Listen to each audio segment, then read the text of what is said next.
ပြီးခဲ့တဲ့ရက်တွေတုန်းကကျွန်တော်ပိတ်ရက်လေးတရရခဲ့ပါတယ်ဒါနဲ့ဘယ်သွားမလဲဆိုပြီးတော့ short trip လေးတစ်ခုသွားဖို့စဉ်းစားခဲ့ပါတယ်အဲ့နေရာလေးကတော့ရေရောင်းဒါမှမဟုတ်လို့ရှိရင်မြန်မာတွေခေါ်လေရောင်းကမ်းခြေသွားဖို့သုံးရက်ခဲ့ပါတယ်ဗျ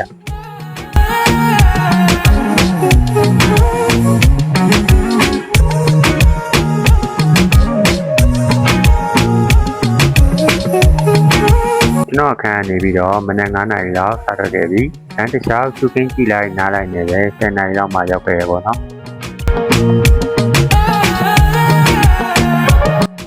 ဒီလေယောင်းကမ်းခြေကကုန်ကြစိတ်နဲ့နဲ့တွားကျင်သူတွေအတွက်အထူးတင်မျောပါတယ်ဒီကမ်းခြေကကဘာလက်ခီးသွားတဲ့ကြားမှာတော့ရေပန်းမစားပေမဲ့ထိုင်းနိုင်ငံသားတွေကြားမှာတော့အတော်ရေပန်းစားပါတယ်ဗျအေးစစ်စစ်ဖြစ်ပြီးတော့စူးညဉ့်ညံလည်းမရှိရမို့လို့အနားကြည့်ကျင်သူတွေအတွက်တော့အကောင်းဆုံးပါပဲဗျကျွန်တော်ကတော့ကားပေါ်ကဆင်းရနဲ့ကမ်းခြေခုံငါပြီးထိုင်နေဖြစ်ခဲ့ပါတယ်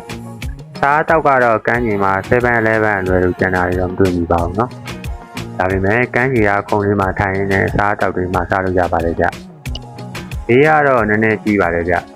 ကမ်းခြေနဲ့မလန်းမကန့်ဆိုင်လေးတွေမှာဆိုလို့ရှိရင်လည်းရေစင်းကူးတင်တွေအတွက်ဝယ်စားဒီချိုးကန်းနေပြီပါတယ်ဒီချိုးကန်းကတော့တစ်ခါသွားရင်ပတ်20လောက်ကြာတင်ပြီးတော့အင်ဂျာသွားမယ်ဆိုလို့ရှိရင်တော့9ဘက်လောက်တော့ကြာတင်ပါတယ်ဗျ